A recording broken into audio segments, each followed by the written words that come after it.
ನಮಸ್ತೆ ವೀಕ್ಷಕರೇ.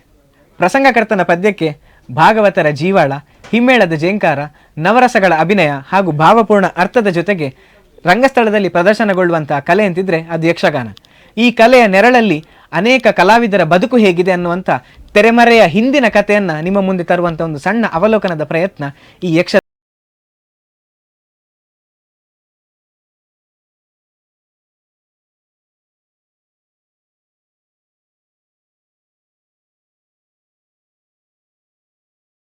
ಯಕ್ಷಧ್ರುವ ಶ್ರೀ ಪಟ್ಲ ಸತೀಶ್ ಶೆಟ್ಟಿಯವರು ನಮ್ಮ ಜೊತೆಗಿದ್ದಾರೆ.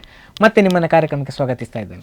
ಆಗಲೇ ಕೇಳ್ತಿದ್ದ ಹಾಗೆ, ಈಗ ಕಾಲಮಿತಿ ಅಂತ ಬಂದ ಮೇಲೆ ಬಹಳಷ್ಟು ಜನ ವಿದ್ಯಾರ್ಥಿಗಳಿರ್ಬೋದು ಅಥವಾ ಬೇರೆ ಬೇರೆ ಉದ್ಯೋಗದಲ್ಲಿರುವಂಥವ್ರು ಇರ್ಬೋದು, ಅವರ ಕೆಲಸವನ್ನು ಮುಗಿಸಿ ಅಥವಾ ಶಾಲೆ ವಿದ್ಯಾಭ್ಯಾಸವನ್ನು ಮುಗಿಸಿ ಸಂಜೆ ಒಂದು ಮೇಳದಲ್ಲಿ ಒಂದು ದುಡಿಯುವಂಥ ಒಂದು ಈಗ ಪದ್ಧತಿಯನ್ನು ನಾವು ಕಾಣ್ಬೋದು. ಇದು ಯಕ್ಷಗಾನಕ್ಕೆ ಎಷ್ಟು ಒಳ್ಳೆಯ ಬೆಳವಣಿಗೆ, ಅಥವಾ ಇನ್ನೂ ಕೂಡ ಪೂರ್ಣ ಪ್ರಮಾಣದಲ್ಲಿ ಯಕ್ಷಗಾನಕ್ಕೆ ಅಂತ ಹೇಳಿಕೊಂಡು ಒಂದು ವೃತ್ತಿಪರವಾಗಿ ತಗೊಳ್ಳುವಂಥವರದ್ದು ಅವಶ್ಯಕತೆ ಎಷ್ಟಿದೆ ಈಗ? ಇಲ್ಲ, ಒಳ್ಳೆಯ ಬೆಳವಣಿಗೆ ಅಂಥವರಿಗೆ ಅವಕಾಶ ಸಿಗುವುದು ಒಳ್ಳೆಯ ಬೆಳವಣಿಗೆ. ಯಕ್ಷಗಾನ ಬೆಳೀಬೇಕಿದ್ರೆ ಒಂದು ಮಾಧ್ಯಮ, ಅದು ಕೂಡ ಅಂದರೆ ಯಕ್ಷಗಾನದಲ್ಲಿ ಜೀವನವನ್ನು ಸಾಗಿಸುವ ಅವಸ್ಥೆ ಏನು ಅಂತ ನಾವು ಕಾಣ್ತಾ ಇದ್ದೇವೆ. ಅದನ್ನೇ ನಂಬಿಕೊಂಡು ಅದರಲ್ಲಿ ಜೀವನ ಮಾಡಲಿಕ್ಕೆ ಸಾಧ್ಯ ಇಲ್ಲ ಈಗಿನ ಪರಿಸ್ಥಿತಿಯಲ್ಲಿ.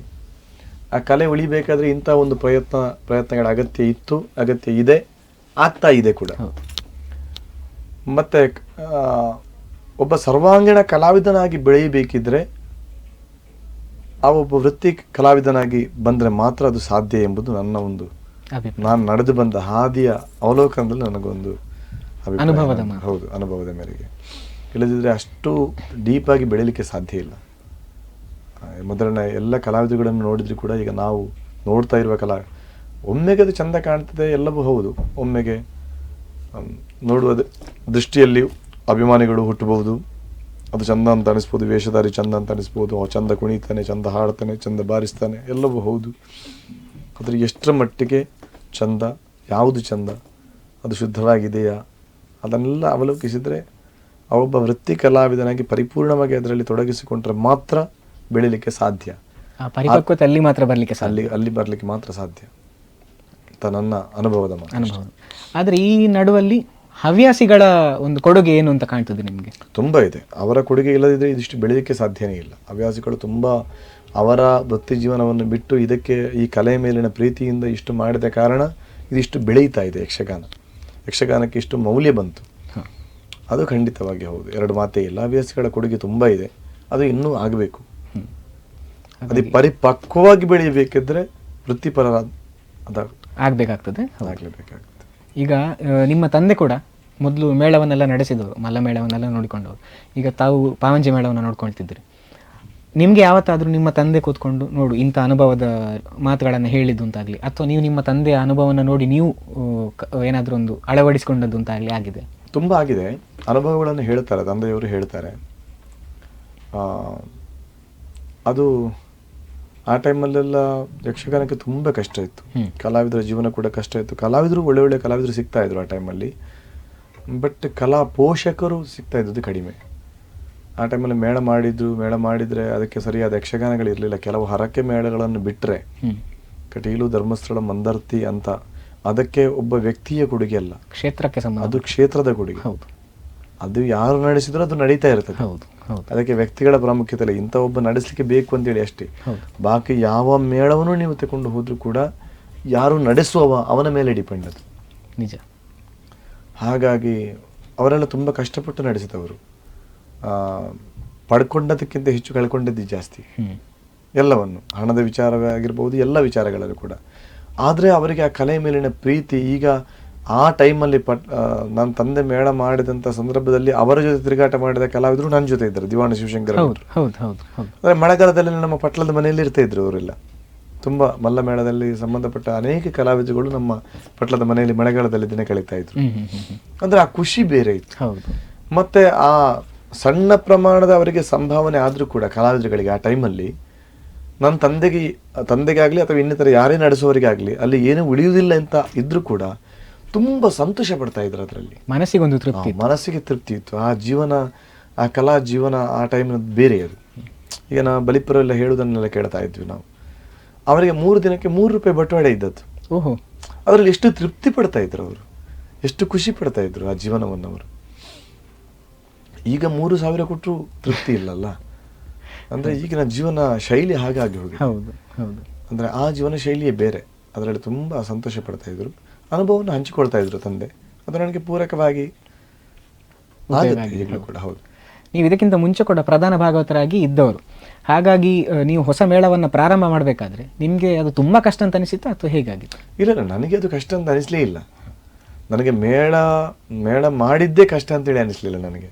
ಈಗ ನಡೆಸೋದು ಕೂಡ ಅಷ್ಟು ಕಷ್ಟ ಅಂತ ಅನಿಸ್ಲಿಲ್ಲ. ಯಾಕಂತ ಹೇಳಿದ್ರೆ ನನಗೆ ಸಿಕ್ಕಿದ ಕ್ಷೇತ್ರ ಅಂತದ್ದು. ಹೌದು. ಅದು ನನಗೆ ಒಂದು ದೇವರೇ ಆಯ್ಕೆ ಮಾಡಿ ಕೊಟ್ಟ ಹಾಗಾಗಿದೆ. ನನ್ನ ಎಲ್ಲ ಜವಾಬ್ದಾರಿಗಳನ್ನು ಆ ಕ್ಷೇತ್ರದ ಆಡಳಿತ ಮಂಡಳಿ ನೋಡ್ತಾ ಇದೆ. ನಾನು ನಿಮಿತ್ತಕ್ಕೆ ಮಾತ್ರ ಸಂಚಾಲಕ ಅಂತ. ಜನಗಳು ನನ್ನ ಮೇಲೆ ಪ್ರೀತಿ ಇಟ್ಟಿದ್ದಾರೆ, ನನ್ನ ಮೇಲೆ ವಿಶ್ವಾಸ ಭರವಸೆ ಇಟ್ಟಿದ್ದಾರೆ. ಕಾರ್ಯಕ್ರಮಗಳು ಮೇಳಕ್ಕೆ ತನ್ನಿಂತಾಗಿ ಹರಿದು ಬರ್ತಾ ಇದೆ. ಅದು ತಾಯಿ ದುರ್ಗಾಮಾತೆ ಹಾಗೂ ಸುಬ್ರಹ್ಮಣ್ಯನ ದಯದಿಂದ. ಅದರ ಎಲ್ಲ ಜವಾಬ್ದಾರಿಗಳನ್ನು ನೋಡ್ತಾ ಇರೋದು ಆಡಳಿತ ಮಂಡಳಿ. ನಾನು ಯಾಕೆ ಹೇಳಿದೆ ಅಂತ ಹೇಳಿದ್ರೆ, ಈಗ ಮೇಳಕ್ಕೆ ಒಂದು ವೀಳ್ಯ ಎಂಬುದನ್ನು ನಿಗದಿ ಮಾಡ್ತಾರೆ. ಆ ವೀಳ್ಯವನ್ನು ಬಟವಾಡೆ ಎಲ್ಲ ಕಲಾವಿದರಿಗೆ ನಾನು ಬಟವಾಡೆ ಮಾಡೋದಿದ್ದು ಎಲ್ಲ ವೀಳ್ಯದ ವ್ಯವಹಾರಗಳನ್ನು ನೋಡಿಕೊಳ್ಳೋದು ಆಡಳಿತ ಮಂಡಳಿ. ನಮ್ಮ ಪಾವಂಜೆ ಮೇಳದ್ದು ಕಲಾವಿದರ ಏನೇ ವ್ಯವಸ್ಥೆಗಳಿದೆ ಅದನ್ನು ಎಲ್ಲವೂ ಮಾಡೋದು ಆಡಳಿತ ಮಂಡಳಿ. ಕಲಾವಿದರಿಗೆ ಇನ್ಶೂರೆನ್ಸ್ ಇಂದ ಹಿಡಿದು ಪ್ರತಿಯೊಂದು ವಿಭಾಗ, ಅದನ್ನು ಬೇಕಾದ್ರೆ ಮತ್ತೆ ಹೇಳ್ತೇನೆ ನಾನು ನಿಮಗೆ ಕೇಳಿದರೆ. ಎಲ್ಲ ವಿಭಾಗಗಳಲ್ಲೂ ಯಾವ ಮೇಳದಲ್ಲೂ ಇಲ್ಲದ ಸೌಕರ್ಯ ನಮ್ಮ ಪಾವಂಜೆ ಮೇಳದಲ್ಲಿದೆ. ಯಾವ ಯಕ್ಷಗಾನದ ಇತಿಹಾಸದಲ್ಲಿ ಅಂತಹ ವ್ಯವಸ್ಥೆ ಇನ್ನೊಂದು ಕಲಾವಿದರಿಗೆ ಆಗಲಿಕ್ಕೆ ಸಾಧ್ಯ ಇಲ್ಲ, ಆಗಿಲ್ಲ, ಇನ್ನಾಗ್ತದೆ ಗೊತ್ತಿಲ್ಲ. ಅದನ್ನು ನೋಡಿ ತುಂಬ ಜನ ಬೇರೆ ಮಾಡ್ತಾ ಇದ್ದಾರೆ ಈಗಲೂ. ಈಗ ನಮ್ಮ ಫೌಂಡೇಶನ್, ನಾನೀಗ ಯಕ್ಷಧ್ರುವ ಪಟ್ಲ ಫೌಂಡೇಶನ್ ಸ್ಟಾರ್ಟ್ ಮಾಡಿದ ನಂತರ ಕೆಲವು ಮೇಳಗಳಲ್ಲಿ ಬೇರೆ ಬೇರೆ ವ್ಯತ್ಯಾಸಗಳಾಯಿತು. ಅದು ಸಂತೋಷ, ನಾನು ಹೆಮ್ಮೆ ಪಡ್ತೇನೆ, ನಾನು ಖುಷಿ ಪಡ್ತೇನೆ ಅದಕ್ಕೆ. ಈಗ ಇನ್ಶೂರೆನ್ಸ್ ಮೊದಲಿತ್ತ, ಈಗ ಮಾಡಿದ್ರು ಕೆಲವು ಮೇಳಗಳಲ್ಲಿ, ನಾನು ಖುಷಿ ಪಡ್ತೇನೆ. ಅದು ಆಗಬೇಕು ಅಂತ ನಾವು ಇನ್ನೊಬ್ಬರ ಕಣ್ತಿರಿಸ್ಲಿಕ್ಕೆ ಇರುವುದು. ಇಂಥದ್ದನ್ನು ಮಾಡಿ ಕಲಾವಿದರಿಗೆ ಆಮೇಲೆ ಆದ್ರೆ ಮಾಡಿದ್ರಲ್ಲ ಅದು ಖುಷಿ. ನಮಗೆ ಅದೇ ಆಗ್ಬೇಕು. ಅದು ನಾವೇ ಮಾಡ್ತೇವೆ ಅನ್ನೋದಲ್ಲ, ಆ ಜವಾಬ್ದಾರಿಯೂ ನಮಗೆ ಬೇಡ, ನಮಗೆ ಯಾರು ಕೊಟ್ಟಿಲ್ಲ. ಇಂಥದ್ದನ್ನು ಮಾಡಿ ನಿಮ್ಮ ಕಲಾವಿದರಿಗೆ ಇಂಥ ವ್ಯವಸ್ಥೆಗಳನ್ನು ಮಾಡಿ ಕಲಾವಿದರಿಗೆ ಒಂದು ಭದ್ರತೆ ಕೊಟ್ಟರೆ ಮಾತ್ರ ಅಲ್ಲ ಕಲಾವಿದರು ಬರಲಿಕ್ಕೆ ಸಾಧ್ಯ. ನಿಜ. ಈಗ ಕಲಾವಿದರಿಲ್ಲ ಅಂತ ಬೊಬ್ಬೆ ಹಿಡಿತಾರೆ. ಆ ಕಲಾವಿದ ಅದಕ್ಕೂ ಇಲ್ಲ ಇದಕ್ಕೂ ಇಲ್ಲ, ಹೇಗೆ ಬರ್ತಾರೆ? ನೀವು ಸರಿಯಾದ ವ್ಯವಸ್ಥೆ ಮಾಡದೇ ಇದ್ರೆ ಕಲಾವಿದರು ಹೇಗೆ ಬರ್ತಾರೆ? ಒಂದು ಕಡೆ ಉದ್ಯೋಗ ಇಲ್ಲ ಅಂತ ಬೊಬ್ಬೆ ಹಾಕ್ತಾರೆ. ನಿರುದ್ಯೋಗಿಗಳು ಎಲ್ಲ ನಮ್ಮ ದೇಶವೇ ನಿರುದ್ಯೋಗದಲ್ಲಿದೆ ಅಂತ ಬೊಬ್ಬೆ ಹಾಕ್ತಾರೆ. ಒಂದು ಕಡೆ ಆ ಕೆಲಸಕ್ಕೂ ಜನ ಇಲ್ಲ, ಈ ಕೆಲಸಕ್ಕೆ ಜನ. ನೀವೊಂದು ವ್ಯವಸ್ಥೆ ಅಂತೇಳಿ ಮಾಡಿದ್ಮೇಲೆ ಅದಕ್ಕೆ ಸರಿಯಾದ ಭದ್ರತೆಯನ್ನು ಒದಗಿಸಿದ್ರೆ ತನ್ನಿಂತನಾಗೆ ಬರ್ತಾರೆ, ಕಲಾವಿದರು ಬರ್ತಾರೆ, ಉದ್ಯೋಗಸ್ಥರು ಬರ್ತಾರೆ. ಯಾಕೆ ಬರೋದಿಲ್ಲ? ಬಂದೇ ಬರ್ತಾರೆ. ಈಗ ನಮ್ಮ ಪಾವಂಜಿ ಮೇಳದಲ್ಲಿ ಯಾಕೆ ಕೊರತೆ ಆಗಲ್ಲ? ನಮಗೆ ಕಲಾವಿದರಿಗೆ ಯಾಕೆ ಕೊರತೆ ಆಗಲ್ಲ? ಕೆಲಸದವರಿಗೆ ಯಾಕೆ ಕೊರತೆ ಆಗಲ್ಲ? ನಮಗೆ ವ್ಯವಸ್ಥೆ ಹಾಗೆ ನಮ್ಮ ಆಡಳಿತ ಮಂಡಳಿ ವ್ಯವಸ್ಥೆ ಹಾಗೆ ಮಾಡಿದ್ದಾರೆ. ಆಕ್ಸಿಡೆಂಟಲ್ಲಿ ಇನ್ಶೂರೆನ್ಸ್ ಇದೆ, ಅದು ನಮ್ಮ ಫೌಂಡೇಶನ್ ಇಂದ ವತಿಯಿಂದ ಸರ್ವ ಕಲಾವಿದರಿಗೆ ಕೂಡ ನಾವು ಮಾಡಿದ್ದೇವೆ. ಅದು ಬಿಡಿ, ಪಾವಂಜಿ ಮೇಳದಲ್ಲಿ ಅದೇ ಹೆಲ್ತ್ ಇನ್ಶೂರೆನ್ಸ್ ಮಾಡಿದ್ದಾರೆ. ಯಾವ ಮೇಳದಲ್ಲಿ ಅದು ಇದೆಯಾ ನೀವು ಚೆಕ್ ಮಾಡಿ ನೋಡಿ. ಯಾವ ಮೇಳದಲ್ಲೂ ಇಲ್ಲ ಹೆಲ್ತ್ ಇನ್ಶೂರೆನ್ಸ್, ಯಾವ ಕಲಾವಿದರಿಗೂ ಇಲ್ಲ. ಪಾವಂಜಿ ಮೇಳದಲ್ಲಿ ಇದೆ.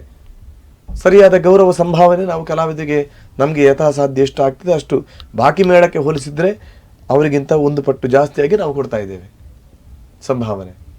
ಮಳೆಗಾಲದಲ್ಲಿ ಪ್ರತಿಯೊಬ್ಬ ಕಲಾವಿದನಿಗೆ, ನೇಪಥ್ಯ ಕಲಾವಿದರಿಂದ ಹಿಡಿದು ದೊಡ್ಡ ಕಲಾವಿದರವರೆಗೆ ಪ್ರತಿಯೊಬ್ಬ ಕಲಾವಿದ ತಿಂಗಳಿಗೆ 5,000 ರೂಪಾಯಿ ನಾವು ಪ್ರತ್ಯೇಕವಾಗಿ ಹಾಕ್ತೇವೆ.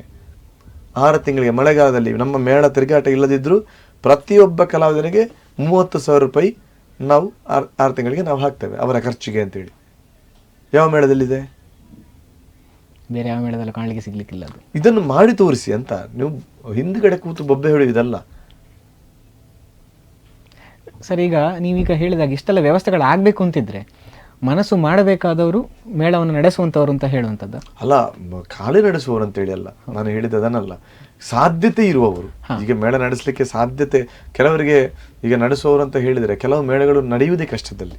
ಪಾಪ ಅವರು ನಡೆಸುವುದು ಅವರ, ನಾನದು ಹೆಸರು ಹೇಳಲಿಕ್ಕೆ ಹೋಗಲ್ಲ, ಅದು ಒಂದು ಹೆಸರು ಹೇಳಿದರೆ ತಪ್ಪಾಗುತ್ತೆ. ಅವರು ಅಷ್ಟು ಜನ ಕಲಾವಿದರನ್ನು ಆ 6 ತಿಂಗಳಲ್ಲಿ ಸಾಕುವುದೇ ದೊಡ್ಡ ಸವಾಲು ಅವರಿಗೆ. ತುಂಬ ಚೆನ್ನಾಗಿ ನೋಡ್ತಾ ಇದ್ದಾರೆ, ಅವರ ಮಟ್ಟಿಗೆ ಚೆನ್ನಾಗಿ ನೋಡ್ತಾ ಇದ್ದಾರೆ. ಆ ಕಾರ್ಯಕ್ರಮಗಳನ್ನು ಸರಿದೂಗಿಸುವಲ್ಲಿ ಕೆಲವರಿಗೆ ಆಟಗಳೇ ಸಿಗುವುದಿಲ್ಲ, ಅಂಥದ್ರಲ್ಲೂ ಕೂಡ ಹೋಗಿ ಸ್ವಲ್ಪ ಯಾರ್ಯಾರಿಗೂ ದಮ್ಮ ಹಾಕಿ ಕಾರ್ಯಕ್ರಮಗಳನ್ನು ಮಾಡ್ತಾರೆ. ಕೆಲವು ಕ್ಷೇತ್ರಗಳಿಗೆ ಸಾಧ್ಯತೆ ಇದೆ ಅಂತ, ಅವರಿಗೆ ಆಟ ನಾವು ಮಾಡೋದಿಲ್ಲ ಅಂತ ಅಂಥದ್ದಾಗಬಾರ್ದು. ನಾವು ಅವರಿಗೆ ಎಷ್ಟು ಮಾಡಿದ್ರು ಸಾಕಾಗುದಿಲ್ಲ ಅಂತ ಹೇಳುವ ಪ್ರಶ್ನೆ ಮತ್ತೊಂದಿದೆ, ಅದು ವಿಷಯ ಬೇರೆ. ಕಲಾವಿದರುಗಳಿಗೆ ಅದು ಕಲಾವಿದರ ಕೊರತೆ ಇದೆ. ಆದರೆ ಮೂಲಭೂತ ಸೌಕರ್ಯವನ್ನಾದ್ರೂ ಮಾಡದಿದ್ರೆ ತಪ್ಪಾಗುತ್ತೆ. ಹಾಗಾದ್ರೆ ಆ ಯೋಚನೆಯ ಚೌಕಟ್ಟಿಂದ ನೀವು ಹೊರಗೆ ಬರಬೇಕು ಅಂತ ಹೇಳುವಂಥದ್ದು ಅದನ್ನು ಮಾಡಿ ಮುಂದೆ ಬನ್ನಿ ಮಾಡಿ ಅಂತ. ನೀವೀಗ ಒಂದು ಮೇಳದ ಭಾಗವತರಾಗಿದ್ದೀರಿ, ಯಜಮಾನರಾಗಿದ್ದೀರಿ. ಒಂದು ಪ್ರದರ್ಶನ ಒಳ್ಳೆಯದಾಗಬೇಕು ಅಂತ ಹೇಳಿದರೆ ಹಿಮ್ಮೇಳ ಮತ್ತು ಮುಮ್ಮೇಳ ಜೊತೆಗೆ ಹೋಗಬೇಕು. ಒಂದು ಆ ಬಗ್ಗೆ ಹೆಚ್ಚಾಗಿ ಹೊಸ ಪ್ರಸಂಗದ ಒಂದು ನಡೆ ಅಂತ ಬರುವಾಗ, ಯಾಕಂದರೆ ಯಾವಾಗಲೂ ನಡೆಯುವಂಥ ಪ್ರಸಂಗ ಅಂತಾದರೆ ಎಲ್ರಿಗೊಂದು ಅಂದಾಜಿರ್ತದೆ. ಹೊಸ ಪ್ರಸಂಗವನ್ನು ನಾವು ಒಂದು ಪ್ರಸ್ತುತಪಡಿಸ್ತಿದ್ದೇವೆ ಅಂತ ಆಗುವಾಗ ಒಂದು ಹಿಮ್ಮೇಳ ಹಾಗೂ ಮುಮ್ಮೇಳದವರ ಮಾತುಕತೆ ಅಥವಾ ಸಾಂಗತ್ಯ ಎಷ್ಟು ಪ್ರಮುಖ ಆಗ್ತದೆ ಒಂದು ಒಳ್ಳೆಯ ಪ್ರದರ್ಶನಕ್ಕೆ ಅಂತ? ಅಲ್ಲ, ಒಂದು ಒಳ್ಳೆಯ ಪ್ರದರ್ಶನ ಆಗಬೇಕಿದ್ರೆ ಅದೇ ಪ್ರಮುಖ ಆಗೋದು. ಹೌದು, ಇಲ್ಲದಿದ್ದರೆ ಪ್ರದರ್ಶನ ಒಟ್ಟಂದದಲ್ಲಿ ಚಂದ ಬರಲಿಕ್ಕೆ ಸಾಧ್ಯ ಇಲ್ಲ. ನನ್ನ ಭಾಗವತಿಗೆ ಒಳ್ಳೇದಾಗ್ಬೋದು, ಅವನ ಚೆಂಡೆ ಒಳ್ಳೇದಾಗ್ಬೋದು, ಇವನ ಮೊದಲು ಒಳ್ಳೇದಾಗ್ಬೋದು, ಅವನ ವೇಷ ಒಳ್ಳೇದಾಗ್ಬೋದು, ಅಷ್ಟೇ ಆಗ್ಬೋದೇ ಹೊರತು ಇಡೀ ಪ್ರದರ್ಶನ ಒಳ್ಳೇದಾಗಬೇಕು ಅಂತ ಹೇಳಿದರೆ ಎಲ್ಲರೂ ಒಟ್ಟಾಗಿ ಕೂತು ಚರ್ಚಿಸಿ ನನ್ನದು ಏನೂ ಇಲ್ಲ, ನಾವೆಲ್ಲರೂ ಒಟ್ಟಾಗಿ ಹೋದರೆ ಮಾತ್ರ ಒಳ್ಳೆಯದೆಂಬ ಭಾವನೆ ಎಲ್ರಿಗೂ ಮೂಡಬೇಕು. ಒಬ್ಬ ವೇಷಧಾರಿ ನನ್ನದು ಮಾತ್ರ ಒಳ್ಳೇದಾದರೆ ಸಾಕು, ಅವ ಏನು ಬೇಕಾದ್ರೆ ಮಾಡಿ, ನಂದು ಪದ್ಯ ಆಯಿತು, ನಂದು ಕುಣಿದಾಯಿತು, ನನ್ನ ಮಾತುಗಾರಿಕೆ ಆಯಿತು, ಆಚೆ ನೋಡಿಕೊಂಡು ನಿಂತ. ಇವ ಏನು ಮಾತಾಡಿದ್ರೆ ಅದಕ್ಕೆ ಸ್ಪಂದನೆ ಆ ಕಲಾವಿದನದು ಇಲ್ಲ ಅಂತ ಹೇಳಿದ್ರೆ ಈ ಕಲಾವಿದ ಏನು ಮಾಡಬೇಕು? ಒಟ್ಟಂದದ ಪ್ರದರ್ಶನ ಏನಾಗಬೇಕು? ಹೌದು. ಇನ್ನೊಬ್ಬ ಸಹ ಕಲಾವಿದ ಕೂಡ ಅವ ಮಾತಾಡುವಾಗ ಅವನಿಗೆ ಪೋಷಣೆ ಕೊಟ್ಟು, ಅವನಿಗೆ ಅಭಿನಯಕ್ಕೆ ಅವಕಾಶ ಕೊಟ್ಟು, ಅವನ ಅಭಿನಯ ತಾನೂ ಇನ್ವಾಲ್ವ್ ಆಗಿ, ಅಥವಾ ವೇಷಧಾರಿಗಳು ಅಲ್ಲಿ ಮಾತಾಡ್ತಾ ಇರುವಾಗ ಹಿಮ್ಮೇಳದವರು ಅವರಷ್ಟಕ್ಕೆ ಏನಾದರೂ ಗುಣಗುಣಿಸ್ತಾ ಇದ್ರೆ, ಅದಕ್ಕೆ ಸಂಬಂಧವಿಲ್ಲದಾಗಿ ವರ್ತಿಸ್ತಾ ಇದ್ರೆ ಒಟ್ಟಂದದ ಪ್ರದರ್ಶನ ಏನಾಗಬೇಕು? ಅಥವಾ ಹಿಮ್ಮೇಳದವರ ಪದ್ಯ ಭಾಗವತಿಗೆ ಮಾಡ್ತಾ ಇರುವಾಗ ಚೆನ್ನಮದ್ಲೆ ಬರೆಸುವಾಗ ವೇಷದ ಅವನಷ್ಟಕ್ಕೆ ಏನೋ ಮಾಡ್ಕೊಂಡಿದ್ರೆ ಅದು ಆಗ್ಲಿಕ್ಕೆ ಸಾಧ್ಯವೇ ಇಲ್ಲ. ಕಳಪೆ ಆಗ್ತಾ ಬರ್ತದೆ ಅಂತ. ಖಂಡಿತ ಆ ಒಟ್ಟಂದದ ಯಾವುದೇ ಕಲೆ ಆಗಿರಲಿ ಆ ಗ್ರೂಪ್ ಕಾಂಬಿನೇಷನ್ ಇದ್ರೆ ಮಾತ್ರ ಚಂದ ಹೋಗ್ಲಿಕ್ಕೆ ಸಾಧ್ಯ. ನೀವೀಗ ಕಟೀಲು ಮೇಳವನ್ನು ಸೇರೋದಕ್ಕಿಂತ ಮುಂಚೆ ಕೂಡ ಸಸಿತ್ಲು ಮೇಳಕ್ಕೆ ನೀವು ಹೋಗ್ತಿದ್ದಂಥವ್ರು, ಅಲ್ಲಿ ಪ್ರಧಾನ ಭಾಗವತರಾಗುವಂಥ ಒಂದು ಅವಕಾಶ ಕೂಡ ನಿಮಗಿತ್ತು. ಆದರೆ ನೀವು ಪೌರಾಣಿಕ ಪ್ರಸಂಗಗಳ ಮಾಹಿತಿ ಸಿಗಬೇಕು ಅಂತ ಹೇಳಿಕೊಂಡು ಕಟೀಲು ಮೇಳಕ್ಕೆ ಬಂದವರು. ಒಬ್ಬ ಕಲಾವಿದನಾಗಿ ನೀವು ನೋಡಬೇಕು ಅಂತ, ಈಗ ಒಬ್ಬ ಪ್ರೇಕ್ಷಕನಾಗಿ ನಾನು ನೋಡಬೇಕು ಅಂತಾದರೆ ಅದು ತುಳುವಲ್ಲಿ ಆಗುವಂಥದ್ದು, ಇದು ಕನ್ನಡದಲ್ಲಿ ಆಗುವಂಥದ್ದು ಅಂತ ಬಿಟ್ಟರೆ, ಒಬ್ಬ ಕಲಾವಿದನ ದೃಷ್ಟಿಯಿಂದ ತುಳು ಹಾಗೂ ಪೌರಾಣಿಕ ಪ್ರಸಂಗದಲ್ಲಿ ಏನೆಲ್ಲ ವ್ಯತ್ಯಾಸಗಳು ಬರ್ತವೆ ಅಂತ? ತುಂಬ ಇದೆ. ಅದು ತುಳು ಕನ್ನಡ ಎಂಬ ಮಾತ್ರ ಭೇದ ಅಲ್ಲ. ಒಬ್ಬ ಕಲಾವಿದನಿಗೆ ಕಲೀಲಿಕ್ಕೆ ಪೌರಾಣಿಕ ಮೇಳವೇ ಸೂಕ್ತವಾದ ಮೇಳ. ಒಬ್ಬ ಕಲಾವಿದ ಬೆಳೀಬೇಕಿದ್ರೆ, ಕಲಿಬೇಕಿದ್ರೆ ಒಂದು ಭಾಷಾ ಶುದ್ಧಿ. ನಾವು ಹೆಚ್ಚಾಗಿ ನಾವೀಗ ತುಳು, ನಮ್ಮ ಸಾರ್ವಜನಿಕವಾಗಿ ಮಾತಾಡೋದು ತುಳು ಆದರೂ ಕೂಡ ಯಕ್ಷಗಾನದ ಭಾಷೆ ಯಾವುದಂತ ಕೇಳಿದ್ರೆ ಅದು ಕನ್ನಡವೇ ಆಗಿರುತ್ತೆ. ಮತ್ತೆ ತುಳುವಲ್ಲಿ ಇದೆ, ಅದು ವಿಷಯ ಬೇರೆ. ಆದರೆ ಪೌರಾಣಿಕ ನೆಲೆಯಲ್ಲಿ ಕಲಾವಿದ ಬೆಳೆದ್ರೆ ಅವ ತುಳುವಿಗೂ ಆಗ್ತಾನೆ, ಹೌದು, ಕನ್ನಡಕ್ಕೂ ಆಗ್ತಾನೆ. ಹೌದು, ತುಳುವಲ್ಲಿ ಬೆಳೆದ್ರೆ ಕನ್ನಡಕ್ಕೆ ಆಗಲ್ಲ. ಹೌದು, ಭಾರಿ ಕಷ್ಟ ಇದೆ. ಅಂತಿದ್ದ ಒಬ್ಬಿಬ್ರು ಕಲಾವಿದರು ಏನೋ ಅವರ ಇದರಲ್ಲಿ ಮೇಲೆ ಬರ್ಲಿಕ್ಕೆ ಸಾಕು, ಅದು ವಿಷಯ ಬೇರೆ. ಬಟ್ ಹಿಮ್ಮೇಳ ಆಗಲಿ ಮುಮ್ಮೇಳ ಆಗಲಿ ಪೌರಾಣಿಕ ಮೇಳದಲ್ಲಿ, ಒಂದು ಸಮರ್ಥ ಮೇಳದಲ್ಲಿ ಒಂದು 10 ವರ್ಷ ಆದರೂ ತಿರುಗಾಟ ಮಾಡಿದ ಕಲಾವಿದ ಎಲ್ಲಿ ಹೋದ್ರು ಅವ ಕಲಾವಿದನಾಗಿ ಮೂಡಿ ಬಂದಾನೆ. ಸಮರ್ಥವಾಗಿ ಕೊಟ್ಟಂತ ಒಂದು ಕೆಲಸವನ್ನು ನಿರ್ವಹಿಸಿ ಬರ್ಬೋದು. ಸರ್, ಈಗ ನೀವು ಕೇವಲ ಯಕ್ಷಗಾನಕ್ಕೆ ಅಂತಲ್ಲ, ಕೆಲವು ಸಿನಿಮಾಗಳಿಗೂ ಅಥವಾ ಆಲ್ಬಮ್ಗಳಿಗೂ ಧ್ವನಿಯನ್ನು ಕೊಟ್ಟಿದ್ದೀರಿ. ರಂಗದಲ್ಲಿ ಕೂತ್ಕೊಂಡು ಯಕ್ಷಗಾನಕ್ಕೆ ಹಾಡುವುದಕ್ಕೂ ಒಂದು ಸಿನಿಮಾಗೆ ಅಥವಾ ಆಲ್ಬಮ್ಗೆ ಧ್ವನಿ ಕೊಡುವುದಕ್ಕೂ ನಿಮಗೆ ಏನು ಪ್ರಮುಖ ವ್ಯತ್ಯಾಸ ಕಾಣ್ತದೆ, ಮತ್ತು ಅದರಲ್ಲಿ ನಿಮ್ಮ ತಯಾರಿಗಳು ಹೇಗೆಲ್ಲ ಇರ್ತವೆ ಅಂತ? ಅದರ ಶೈಲಿಗಳೇ ಬೇರೆ. ನಾನು ಆಗ ಹೇಳಿದ್ದಕ್ಕೆ ಒಂದು ಉತ್ತರ ಕೊಟ್ಟು ಇದಕ್ಕೆ ಬರ್ತೇನೆ. ಸಸಿತ್ಲೆ ಮೇಳದ ಒಂದು ವಿಚಾರ ಹೇಳಿದೆ. ನಾನು 99ರಲ್ಲಿ ಮೇಳಕ್ಕೆ ಸೇರ್ತೇನೆ ಅಂತ ಹೋಗುವಾಗಲೇ ಸಸಿತ್ಲೆ ಮೇಳದವರು ಬಹಳ ಒತ್ತಡ ಹಾಕಿದ್ರು. ನನ್ನ ಭಾಗವತಿಗೆ ಎಡೆಗೆ ನನಗೆ ಅತಿಥಿಯಾಗಿ ಕರೀತಾ ಇದ್ರು. ಆ ಟೈಮಲ್ಲಿ ಈಗಲೂ ಅದೇ ಮ್ಯಾನೇಜ್ಮೆಂಟ್ ಇದೆ. ಆ ಟೈಮಲ್ಲಿ ಯಾವ ಮ್ಯಾನೇಜ್ಮೆಂಟ್ ಇತ್ತು ಅವರೇ ಇದ್ದಾರೆ ಈಗಲೂ ಕೂಡ. ಅವರು ಬಹಳ ಒತ್ತಡ ಹಾಕಿದ್ರು ನನಗೆ, ನೀವು ಪ್ರಧಾನ ಭಾಗವತ ಆಗಿ ನಮಗೆ ಬರಬೇಕು ಅಂತ. ನಾನು ಆವಾಗ ಕಲಿತಾ ಇರೋದಷ್ಟೇ. ಪ್ರಸಂಗಗಳನ್ನು ಆಡಿಸ್ತಾ ಇದ್ದೆ, ಆವಾಗಲೇ ಆಡಿಸ್ತಾ ಇದ್ದೆ. ನನ್ನ ತಂದೆಯ ಅನುಭವದಿಂದ ಮತ್ತು ನಮ್ಮ ಅಂಬಾಡಿ ಗುರುಗಳ ಒಂದು ಆಶೀರ್ವಾದದಿಂದ ಅವರಿಗೆ ಬಹಳ ಆಶೆ ಇತ್ತು ನನ್ನನ್ನು ಪ್ರಧಾನ ಭಾಗವತನನ್ನಾಗಿ ಸಸಿತ್ಲಿ ಮಾಡಬೇಕು ಅಂತ. ಬಟ್ ನನಗೆ ಪೌರಾಣಿಕ ಮೇಳದಲ್ಲಿ ತಿರುಗಾಟ ಮಾಡಬೇಕು, ನನಗೆ ಕಲಿಬೇಕೆಂಬ ಒಂದು ತುಡಿತದಿಂದಾಗಿ ನಾನು ಹೋಗಿ ಮೊದಲಿನ ಸಂಗೀತಕ್ಕೆ ಕಟೀಲು ಮೇಳದಲ್ಲಿ ಸೇರಿದ್ದು. ಅದು ಬೇರೆ ಬೇರೆ ಮಾಧ್ಯಮಗಳಲ್ಲಿ ನಾನು ಅದರ ಬಗ್ಗೆ ಹೇಳಿದ್ದೇನೆ, ಇನ್ನಷ್ಟು ವಿಳಂಬಿಸ್ಲಿಕ್ಕೆ ಹೋಗಲ್ಲ. ಆ ದೃಷ್ಟಿಯಿಂದಾಗಿ, ಇಲ್ಲದಿದ್ದರೆ ಆ ಸ್ಥಾನ ನನಗೆ ಮೊದಲೇ ಸಿಕ್ಕಿ ಆಗ್ತಿತ್ತು. ಮತ್ತು ಸ್ಥಾನಕ್ಕೋಸ್ಕರ ಯಾವತ್ತೂ ಯಾವ ಕಾಲಕ್ಕೂ ಅಪೇಕ್ಷೆ ಪಟ್ಟವಲ್ಲ, ನಂದನ್ನು ಮಾಡಿ ತೋರಿಸಿದ್ದೇನೆ ಅಷ್ಟೇ ನಾನು. ಮತ್ತು ನನಗೆ ಬಲಿಪರಂತ ಕುರಿಯದಂಥವರ ಒಡನಾಟ ಸಿಕ್ಕಿದ್ದು ನನ್ನ ಸೌಭಾಗ್ಯ, ಅಲ್ಲಿ ಮೇಲೆ ಬಂದೆ ನಾನು. ಮತ್ತು ಫಿಲ್ಮ್ ಇಂಡಸ್ಟ್ರಿ ಮತ್ತು ಇದಕ್ಕೆ ಅದು ಆ ಜೀವನವೇ ಬೇರೆ, ಇದೊಂದು ಹಾಡುವ ಕ್ರಮಗಳೇ ಬೇರೆ ಯಕ್ಷಗಾನದಲ್ಲಿ. ಅದು ಯಕ್ಷಗಾನ ಶೈಲಿ ಆದ ಕಾರಣ ನಮಗೆ ತುಂಬ ತೊಂದರೆ ಆಗುತ್ತೆ, ತೊಡಕಾಗುತ್ತೆ. ಬಟ್ ನಾವೀಗ ಫಿಲ್ಮಲ್ಲಿ ಹಾಡುವಾಗಲೂ ಕೂಡ ಆ ಶೈಲಿ ಇದೇ ಬರುತ್ತೆ ನಮಗೆ ಅದನ್ನು ಹೇಳ್ಕೊಳ್ಳಿಕ್ಕೆ ಆಗಲ್ಲ. ಅಂದರೆ ಸಾಮ್ಯತೆ ಎದ್ದು ಕಾಣ್ತದೆ. ಸಾಮ್ಯತೆ ಖಂಡಿತ ಎದ್ದು. ನಾನು ನೋಡಿ ಎಷ್ಟೋ ಪಿಕ್ಚರ್ಗಳಲ್ಲಿ ಪದ್ಯ ಹೇಳಿದ್ದೇನೆ. ಅದು ಈಗ ಇಲ್ಲಿವರೆಗೆ ಬಂದಿದೆ ಅಂತ ಹೇಳಿದರೆ ಆ ಪದ್ಯಗಳನ್ನೇ ಹಾಕ್ತಾರೆ, ಕುಡಿಲಿಕ್ಕೆ ಮಕ್ಕಳನ್ನು ವೇಷ ಮಾಡೋದು ಯಕ್ಷಗಾನ ವೇಷಗಳನ್ನು ಮಾಡ್ತಾರೆ. ಅದು ನಿಜ ನೋಡಿ ನೀವು ಯೋಚನೆ. ಅಂದ್ರೆ ಜನಗಳು ನಾನು ಫಿಲ್ಮಲ್ಲಿ ಹಾಡಿದ್ರು ಕೂಡ ಅದು ಯಕ್ಷಗಾನದ ಭಾಗವತಿಗೆ ಎಂಬುದಾಗಿ ಸ್ವೀಕರಿಸ್ತಾರೆ ಅದನ್ನು. ಅಂದ್ರೆ ಆ ಶೈಲಿ ಕೂಡ ಅದು ಹಾಗೆ ಇರುತ್ತೆ, ಅದು ಖುಷಿ. ಅದಕ್ಕೆ ಬಳಕೆ ಮಾಡೋದು ಈ ಡ್ಯಾನ್ಸ್ಗಳನ್ನು ಬಳಕೆ ಮಾಡಲ್ಲ, ಯಕ್ಷಗಾನದ ವೇಷಗಳನ್ನೇ ಬಳಕೆ ಮಾಡ್ತಾರೆ. ಈಗ ಕೇಳ ಚಿಲ್ವೆಯಿಂದ ಹಿಡಿದು ನೀವು ಪರಮಾತ್ಮ ಯಾವುದನ್ನು ನೀವು ಯಕ್ಷಗಾನದ ವೇಷ ಹಾಕಿ ಅದಕ್ಕೆ ಕುಣಿತಾರೆ. ಅಂದ್ರೆ ನಿಮ್ಮ ಒಂದು ಧ್ವನಿಯನ್ನ ಕೇಳಬೇಕಾದ್ರೆ ಮೊದಲು ಅವರಿಗೆ ಕನೆಕ್ಟ್ ಆಗುವಂಥದ್ದು ಯಕ್ಷಗಾನ ಅಂತೇಳಿ, ಅದಕ್ಕಿಂತ ಹೊರಗೆ ಬರಲಿಕ್ಕೆ ಸಾಧ್ಯ ಇಲ್ಲ. ಸರ್, ಈಗ ಯಕ್ಷಗಾನ ಅಂತ ಬಂದರೆ ಪ್ರತಿಭಾವಂತ ಕಲಾವಿದರಿಗೆ ಇದರಲ್ಲಿ ಯಾವತ್ತು ಕೊರತೆ ಅಂತ ಆದದ್ದಿಲ್ಲ. ಪ್ರತಿಭಾವಂತ ಕಲಾವಿದರನ್ನು ಯಕ್ಷಗಾನವೇ ಹುಡುಕಿ ತರ್ತದೆ. ಆದರೂ ಕೂಡ ಕಲಾವಿದರ ಕಷ್ಟಗಳಿಗೆ ಸ್ಪಂದಿಸುವುದು ಅಂತ ಬಂದರೆ, ಅಥವಾ ಅಭಿಮಾನಿಗಳು ಯಾವ ರೀತಿ ಪ್ರೀತಿ ತೋರಿಸ್ತಾರೆ ಅಂತ ಬಂದರೆ, ಪಟ್ಲರ ಹಾಗೆ ಇನ್ನೊಬ್ರು ಇಲ್ಲ ಅಂತ ಹೇಳುವಂಥದ್ದು ಮಾತಿದೆ. ಇದಕ್ಕೆ ಕಾರಣ ಏನಾಗಿರ್ಬೋದು ಸರ್, ಈ ವಿಶೇಷತೆಗೆ? ಕಾರಣ ಏನು ಅಂತ ಹೇಳಿ, ಅದಕ್ಕೆ ಕಾರಣ ಹುಡುಕ್ಲಿಕ್ಕೆ ಕಷ್ಟ, ಹೇಳಲಿಕ್ಕೂ ಕಷ್ಟ ನನಗೆ. ಅದನ್ನು ಯಾರಾದರೂ ಇನ್ನೊಬ್ಬರೇ ಹೇಳಬೇಕಷ್ಟೇ. ಯಾಕೆ ಹೇಳಿದರೆ ಅಂತ ಹೇಳಿದರೆ, ಈಗ ಪ್ರತಿಭಾವಂತ ಎಂಬ ಒಂದು ಶಬ್ದವನ್ನು ನೀವು ಉಲ್ಲೇಖಿಸಿದ ಕಾರಣ ನನಗೆ ಹೇಳ್ಬೋದು ಅಂತ ಅನಿಸ್ತಾ ಇದೆ. ಪ್ರತಿಭಾವಂತರಿಗೆ ಅವಕಾಶಗಳು ತುಂಬ ಇರುತ್ತೆ ಅವಕಾಶಗಳು. ಆ ಅವಕಾಶಗಳನ್ನು ಉಪಯೋಗ ಮಾಡುವಲ್ಲೇ ಅವರ ಸಮಯ ಹೋಗ್ತದೆ ಅವರಿಗೆ. ಅದಕ್ಕೆ ಸಮಯ ಕೊಡಲಿಕ್ಕೆ ಆಗಲ್ಲ. ಅಲ್ಲಿ ಕಾರ್ಯಕ್ರಮ, ಇಲ್ಲಿ ಕಾರ್ಯಕ್ರಮ, ಅದಕ್ಕೆ ಹೋಗ್ಬೇಕು, ಇದಕ್ಕೆ ಹೋಗಬೇಕು. ಅದರ ಎಡೆಯಲ್ಲಿ ಬಾಕಿದ್ದಕ್ಕೆ ಹೇಗೆ ಸಮಯ ಕೊಡ್ತಾರೆ? ನಿಜ. ಅದು. ಎರಡನೇದ್ದು, ಯಾವುದಕ್ಕೂ ಮನಸ್ಸು ಬೇಕು. ಹೌದು. ಎಲ್ಲವೂ ನನಗೆ ಅಂತೇಳಿ ಅಲ್ಲ, ಎಲ್ಲವೂ ನನಗೆ ಸಿಗಬೇಕು ಎನ್ನುವ ಮನಸ್ಸುಗಳಿದ್ರೆ ಏನು ಮಾಡಲಿಕ್ಕೂ ಸಾಧ್ಯ ಇಲ್ಲ, ಕಷ್ಟ ಇದೆ. ಯಾವುದನ್ನು ಮಾಡಲಿಕ್ಕೆ ಇಲ್ಲಲ್ಲ. ಆದ ಕಾರಣ ನನಗೆ ದೇವರು ಆ ಮನಸ್ಸು ಕೊಟ್ಟರು.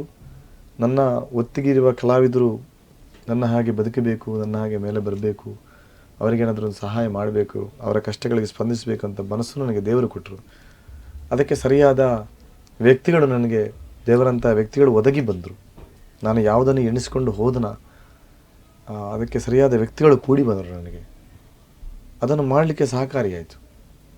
ಅದರಲ್ಲಿ ಎಷ್ಟು ನಾನು ಪ್ರಯೋಜನ 90%, ಒಂದು 10% ಹೊಡೆತಗಳನ್ನು ತಿಂದೆ. ಆದರೆ ಆ 90% ಇದರಲ್ಲಿ ನನಗೆ ತುಂಬ ನೆಮ್ಮದಿ ಇದೆ. ನೀವೀಗ ನಿಮ್ಮದೇ ಆದಂಥ ಒಂದು ಫೌಂಡೇಶನನ್ನು ಮಾಡ್ತಿದ್ದೀರಿ. ನೀವು ಆಗಲೇ ಹೇಳಿದೆ, ಯಕ್ಷಧ್ರುವ ಪಟ್ಲ ಫೌಂಡೇಶನ್ ನೀವು ಈಗ ನೋಡ್ಕೊಂಡು ಬರ್ತಾ ಇದ್ದೀರಿ. ಆದರೆ ಇದರಲ್ಲಿ ಹೆಚ್ಚಾಗಿ ನೋಡಿದರೆ ನೀವೀಗ ಏನೇ ಮಾಡಿದರೂ ಕೂಡ ಅಂಕಿಅಂಶಗಳು ಅಂತ ಹೇಳುವಂಥದ್ದು ಹೊರಗೆ ಬರ್ತಾ ಇರ್ತದೆ. ಹೆಚ್ಚು ಕಡಿಮೆ 11.5 12 ಕೋಟಿಯಷ್ಟು ಮೊತ್ತವನ್ನು ನೀವು ಕಲಾವಿದರಿಗೋಸ್ಕರ, ಕಲೆಗೋಸ್ಕರ ವಿನಿಯೋಗ ಮಾಡಿದ್ದೀರಿ. ಇಷ್ಟೆಲ್ಲ ವಿಷಯಗಳ ಪಾರದರ್ಶಕತೆಯನ್ನು ಕಾಯ್ದುಕೊಳ್ಳುವಲ್ಲಿ ನಿಮ್ಗೆಷ್ಟು ಸವಾಲು ಎದುರಾಗ್ತದೆ? ಅಲ್ಲ, ಅದು ಹೊರಗೆ ಬರ್ತಾ ಇರುತ್ತೆ ಅಂತ ನೀವು ಹೇಳಿದಲ್ಲಿಗೆ ಬಂತದ್ರ ಉತ್ತರ. ಯಾಕಂದರೆ ನಾವು ಏನು ಮಾಡ್ತಾ ಇದ್ದೇವೆ ಅಂತೇಳಿ ಸಾರ್ವಜನಿಕರು ನೋಡ್ತಾ ಇದ್ದಾರೆ ಎಲ್ಲವೂ.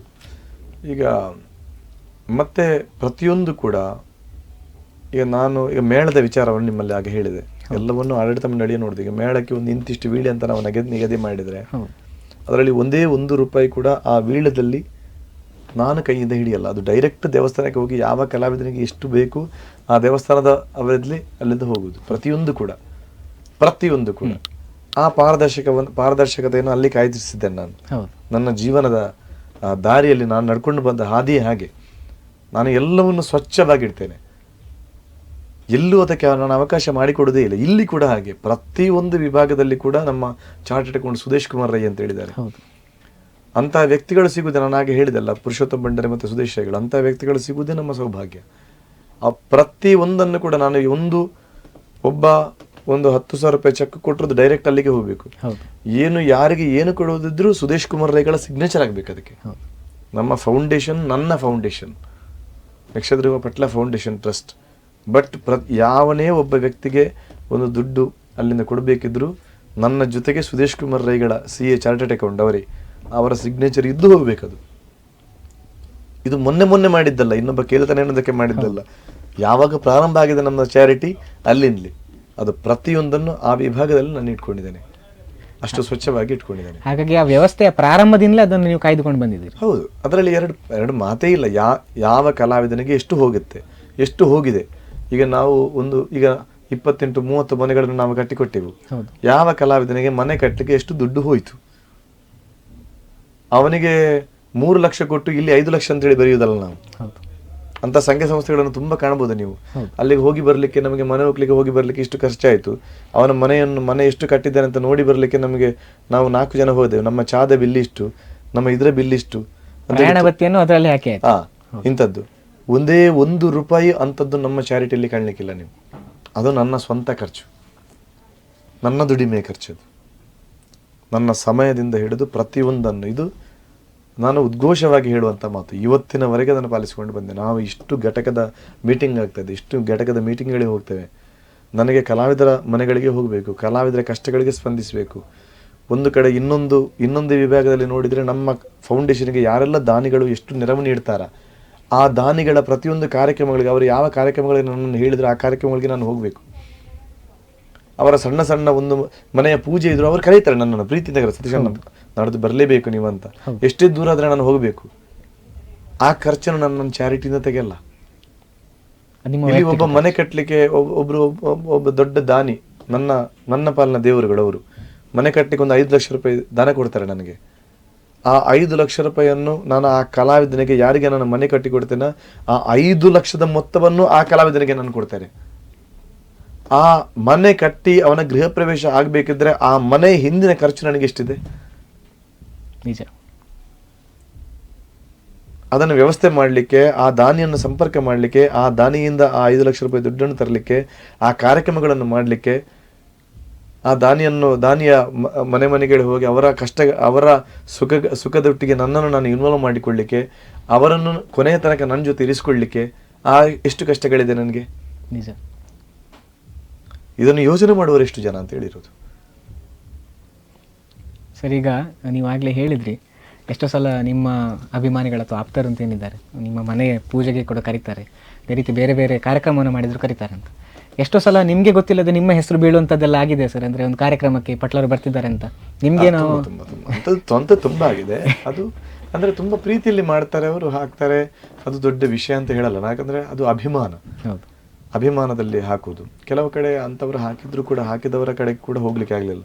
ಫಾರ್ ಎಕ್ಸಾಂಪಲ್ ಇವತ್ತಿನ ರೆಕಾರ್ಡ್ ಆಗಿ ನನಗೆ ಸ್ವಲ್ಪ ಹೆಲ್ತ್ ಇಶ್ಯೂಸ್, ಅಂದರೆ ಜ್ವರ, ಶೀತ, ಅದ ಕಾರಣ ಇವತ್ತು ಮಧ್ಯಾಹ್ನ ಒಂದು ವೇಣೂರ ಹತ್ರ ಒಂದು ಮನೆ ಒಕ್ಕಲಿನ ಕಾರ್ಯಕ್ರಮ, ಪಾಪ ಅಲ್ಲಿ ಹೋಗ್ಲಿಕ್ಕೆ ಆಗಿಲ್ಲ ನನಗೆ. ಪದ್ಯ ಹೇಳಿ ನಿನ್ನೆ ಕೂಡ ಒಂದು ಸ್ವಲ್ಪ ಪದ್ಯ ಹೇಳಿದೆ ಅಷ್ಟೇ. ಶೀತದಲ್ಲಿ ಹೇಳಲಿಕ್ಕೆ ಆಗಲ್ಲ. ಇಂಥ ಅನೇಕ ಅಡೆತಡೆಗಳು ಅದು ಅರ್ಥ ಮಾಡಿಕೊಡಿದ್ರೆ ಕೆಲವರಿಗೆ ತುಂಬ ನೋವಾಗುತ್ತೆ. ನಾವು ಒಂದು 2 ಕಡೆ ಮೇಳ, ಕಳೆದ ವರ್ಷ ಒಂದು ಮುನಿಯಾಲ ಸಮೀಪ ಒಂದು ವಿಶ್ವಕರ್ಮರದ್ದೊಂದು ಕಾರ್ಯಕ್ರಮ, ಅವರು ಪ್ರೀತಿಯಲ್ಲೇ ಕರೆಯುವುದು ಹೌದು, ನನ್ನ ಮೇಲಿನ ಅಭಿಮಾನದಿಂದಲೇ ಕರೆಯುವುದು. ಆ ಪಾವಂಜಿ ಮೇಳದ ಆಟಕ್ಕೆ ನನಗೆ ಹೋಗ್ಲಿಕ್ಕೆ ಆಗಿಲ್ಲ. ಆಮೇಲೆ ಆಟವನ್ನೇ ಕ್ಯಾನ್ಸಲ್ ಮಾಡಿದ್ರು, ಯಾಕೆ ನನ್ನ ಮೇಲೆ ಬಿಸಿಯಲ್ಲಿ ಪಟ್ಲರು ನನಗೆ ಮನೆಯಿಂದ ಹೇಳಲಿಕ್ಕೆ ಆಗ್ತಾ ಇರಲಿಲ್ಲ, ಹೋಗೋ ಪರಿಸ್ಥಿತಿ ಇಲ್ಲದಿದ್ದರೆ ನಾನು ಯಾವ ಕಾರಣಕ್ಕೂ ನಾನು ಈಗ ಫ್ಯಾಮಿಲಿ ಒಟ್ಟಿಗೆ ತಿರುಗಾಡಿಕೊಂಡು ಹೋಗಿಯಾ ಅಥವಾ ಇನ್ನೊಂದು ಕಾರ್ಯಕ್ರಮಗಳಿಗೆ ಹೋಗಿಯಾ, ಇಂಥದ್ದು ನನ್ನ ಇಡೀ ಲೈಫಲ್ಲಿ ನಾನು ಮಾಡಲಿಲ್ಲ. ಒಂದು ಯಕ್ಷಗಾನ ಅಂತೇಳಿ ನಾನೊಂದು ಕಟಲಿ ಮೇಳದಲ್ಲಿ ಇರುವಾಗಲಿ ನನ್ನ ವೈಯಕ್ತಿಕ ಹೆಲ್ತ್ ಇಶ್ಯೂಸ್ ಬಂದರೆ ಮಾತ್ರ ನಾನು ಒಂದು ರಜೆ ಮಾಡಿರ್ಬೋದೇ ಹೊರತು ನನ್ನ ಫ್ಯಾಮಿಲಿಯನ್ನು ತಿರುಗಾಡಿಸ್ಕೊಂಡು ಹೋಗು, ಎಲ್ಲಾದರೂ ಪಾರ್ಕಿಗೆ ಹೋಗಿ, ಗೋವಾಕ್ಕೆ ಬೀಚಿಗೆ ಹೋಗಿ, ಫಾರಿನ್ಗೆ ತಿರುಗಾಡಿಸ್ಲಿಕೊಂಡು ಹೋಗಿ ನಾನು ಮೇಳಕ್ಕೆ ರಜೆ ಮಾಡಿದ್ದಿಲ್ಲ. ನಾನು ಮೊದಲಿನಿಂದ ಡಿಮಾಂಡ್ ಹಿಡ್ಕಲ್ಲ, ಅದು ನಿಮ್ಗೆ ಗೊತ್ತಲ್ಲ. ನಾನು ಯಾವಾಗ ಕಟೀಲು ಮೇಳಕ್ಕೆ ಸೇರಿದ್ದೇನೆ 2000ದಿಂದ, ನಾನು 25 ವರ್ಷದಿಂದಲೂ ಪಟ್ಲರ ಮೇಳ ಅಂತ ಒಂದು ಬ್ರ್ಯಾಂಡ್ ಇದೆ. ಅದು ನನಗೆ ಹೆಮ್ಮೆ, ನನಗೆ ತಾಯಿ ಕೊಟ್ಟ ಗಿಫ್ಟ್ ಅದು. ಆದರೆ ನಾನು ಅದನ್ನು ಮಿಸ್ಯೂಸ್ ಅಂತೇಳಿ ಮಾಡಿಲ್ಲ. ನನ್ನನ್ನು ಉಳಿಸಿದ್ದು ಅದೇ.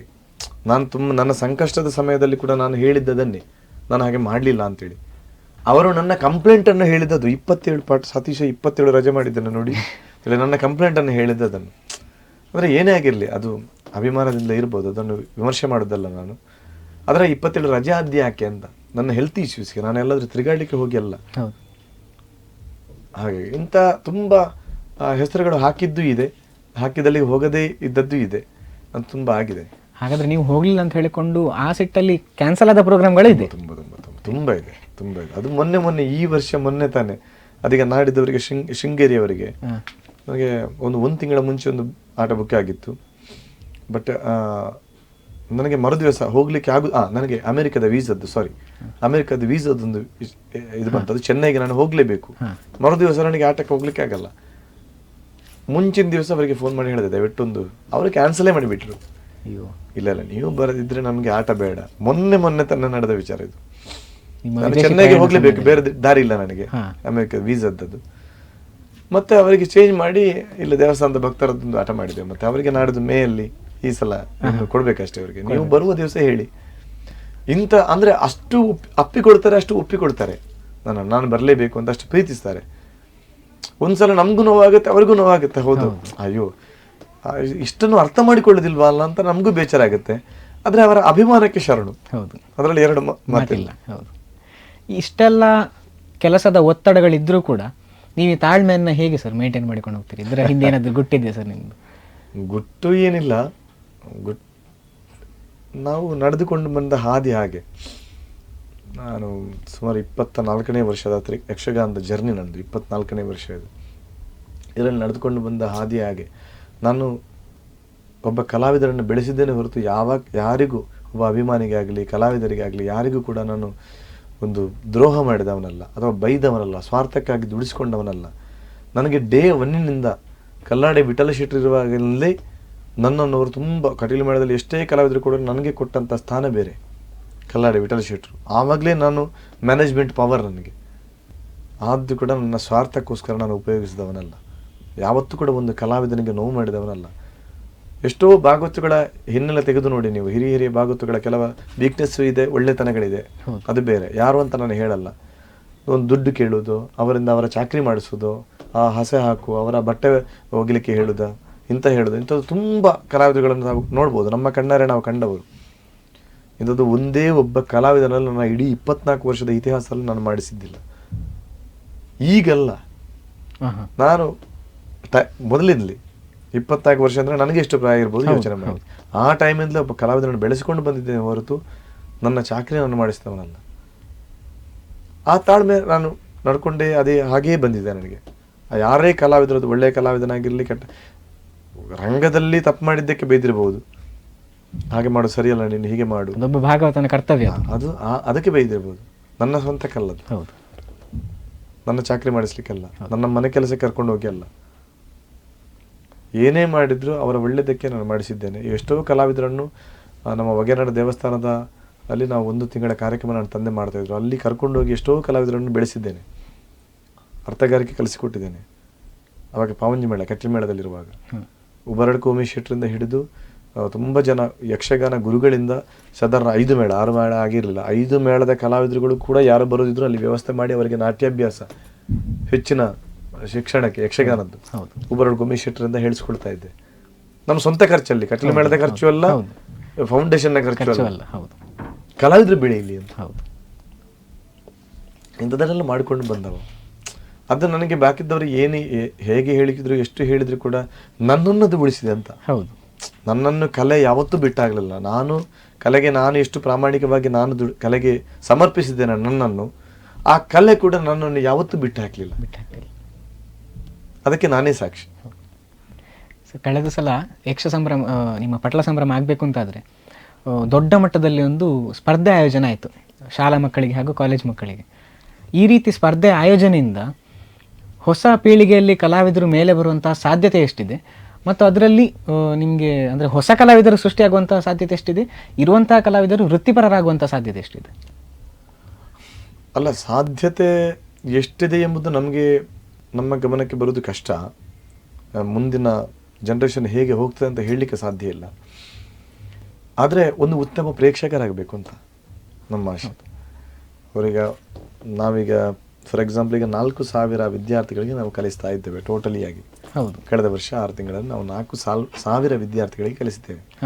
ಅದರಲ್ಲಿ 10 ಜನ ವೃತ್ತಿಪರರಾಗಿ ಬಂದರೂ ಸಾಕು ನಮ್ಗೆ. ಹೌದು ಹೌದು 0.10%, 0.10, 10 ಅಲ್ಲ, 0.10 ಅಲ್ಲ ಹೇಳುದು, ಅಷ್ಟು ಬಂದರೂ ನಮಗೆ ಸಾಕು.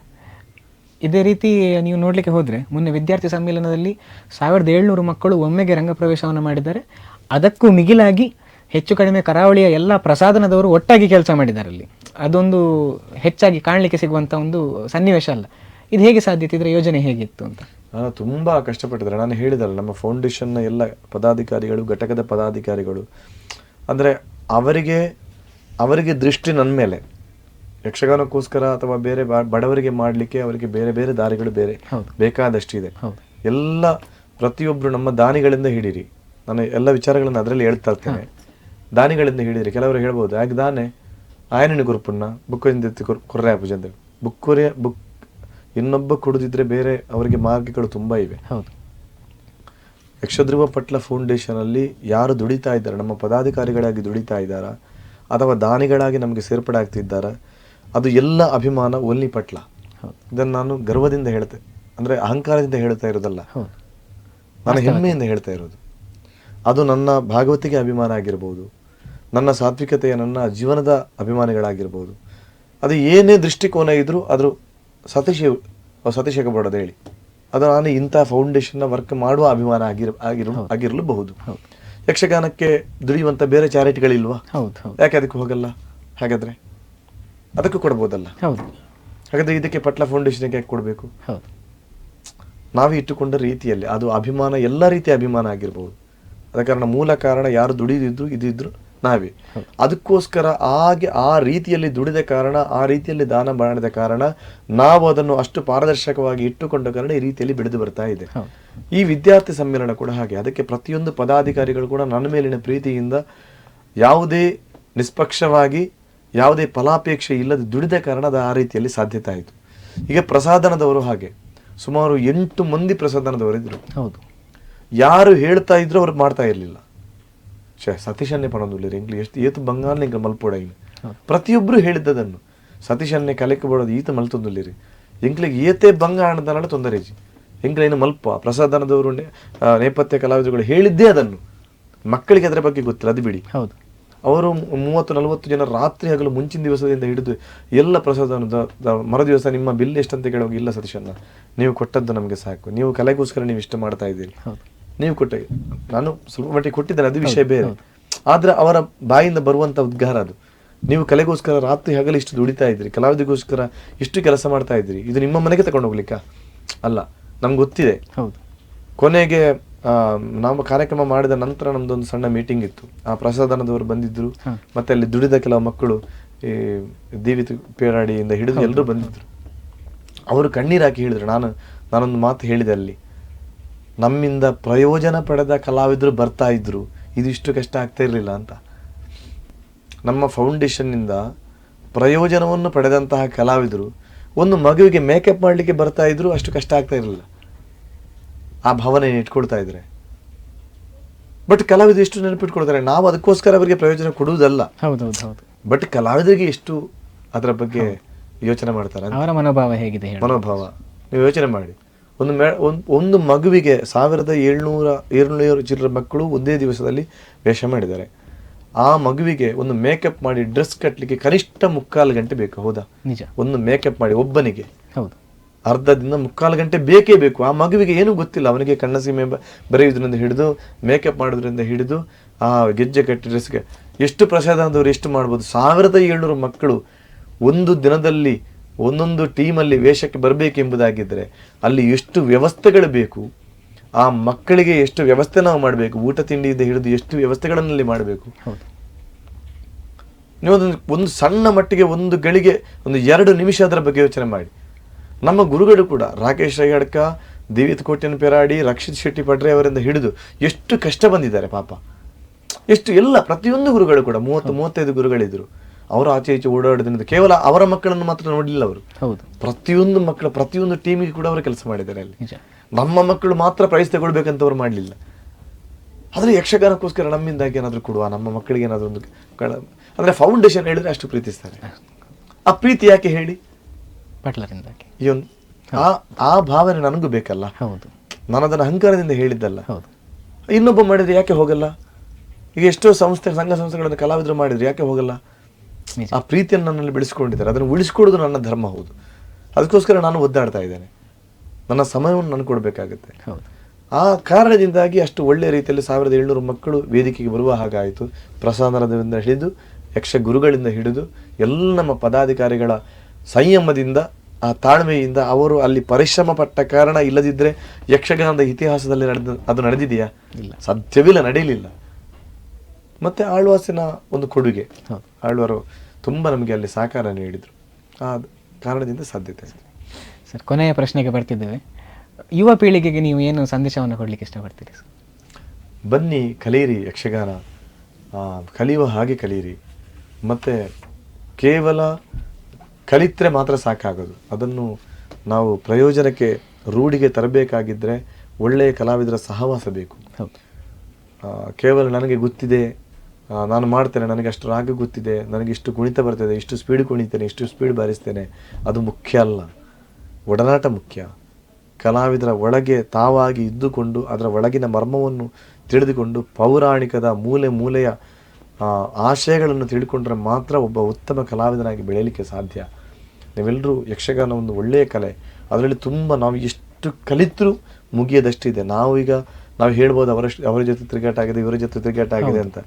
ಅದು ಛಂದಸ್ಸು ಅಲ್ಲಿ ಶ್ರೀಮಂತೂರಿನಲ್ಲಿ ಕಲಿತೆ, ಕೊಲೆಕಡೆಯಲ್ಲಿ ಕಲಿತೆ, ಪೂಂಜರಲ್ಲಿ ಕಲಿತೆ ಅಂತ 0.1% ಕೂಡ ನನಗೆ ಗೊತ್ತಿಲ್ಲ. ಹಾಗೆ ಕಲಿತರು ಕೂಡ ನಮಗೆ 0.1% ಕೂಡ ನಮ್ಗೆ ಗೊತ್ತಿಲ್ಲ. ಸಂಗೀತ ಆಗಲಿ, ಛಂದಸ್ಸಾಗಲಿ, ಯಕ್ಷಗಾನದ ಭಾಗವತಿಗೆ ಆಗಲಿ ಇನ್ನೂ ಕಲಿಯುವಂಥದ್ದು ತುಂಬ ಇದೆ. ನಿಜ. ಆದ ಕಾರಣ ಬನ್ನಿ, ಉತ್ತಮ ಕಲಾವಿದರಿಗೆ ಆದ ಆಳ ಅಗಲಗಳನ್ನು ಅರ್ಥ ಮಾಡಿಕೊಂಡು ಇನ್ನಷ್ಟು ಮುಂದೆ ಬನ್ನಿ, ಯಕ್ಷಗಾನವನ್ನು ಎಲ್ಲರೂ ಬೆಳೆಸೋಣ ಅಂತೇಳಿ ನಾನು ನಿಮ್ಮಲ್ಲಿ ವಿನಮ್ರನಾಗಿ ಹೇಳಲಿಕ್ಕೆ ಬಯಸ್ತಾ ಇದ್ದೇನೆ. ಹೌದು, ಒಳ್ಳೆ ಉತ್ತರ ಸರ್. ಯಾಕಂದರೆ ಇದನ್ನು ತುಂಬ ಜನ ಕಲಾವಿದರು ಅರ್ಥ ಮಾಡಿಕೊಂಡ್ರೆ ಬಹಳಷ್ಟು ಉಪಯೋಗ ಆಗ್ಬೋದು. ಎಷ್ಟು ಹೊತ್ತು ನಮ್ಮ ಜೊತೆ ಇದ್ದುಕೊಂಡು ನಿಮ್ಮ ಈ ಒಂದು ಜೀವನದ ಹಾದಿ ಏನಿದೆಯೋ, ನಿಮ್ಮ ಅನುಭವ ಏನಿದೆಯೋ, ಇದನ್ನು ನಮ್ಮ ಜೊತೆ ಹಂಚಿಕೊಂಡದಕ್ಕೆ ಬಹಳಷ್ಟು ಧನ್ಯವಾದಗಳು ಸರ್. ಅದೇ ರೀತಿ ನೋಡಿದ್ರಲ್ಲ ವೀಕ್ಷಕರೇ, ಇಷ್ಟು ಹೊತ್ತು ಯಕ್ಷಧ್ರುವ ಶ್ರೀ ಸತೀಶ್ ಶೆಟ್ಟಿ ಪಟ್ಲವರು ನಮ್ಮ ಜೊತೆ ಇದ್ದುಕೊಂಡು ಅವರ ಅನುಭವವನ್ನು ನಮ್ಮ ಜೊತೆ ಹಂಚಿಕೊಂಡಿದ್ದಾರೆ. ಇದೇ ರೀತಿ ಇನ್ನೊಬ್ಬ ಕಲಾವಿದರ ಜೊತೆ ನಾನು ಮುಂದಿನ ಸಂಚಿಕೆಯಲ್ಲಿ ಸಿಗ್ತೇನೆ. ಅಲ್ಲಿ ತನಕ ನೋಡ್ತಾ ಇರಿ ಅಭಿಮತ ಟಿವಿ. ಇದು ಜನಮನದ ನಾಡಿಮಿಡಿತ.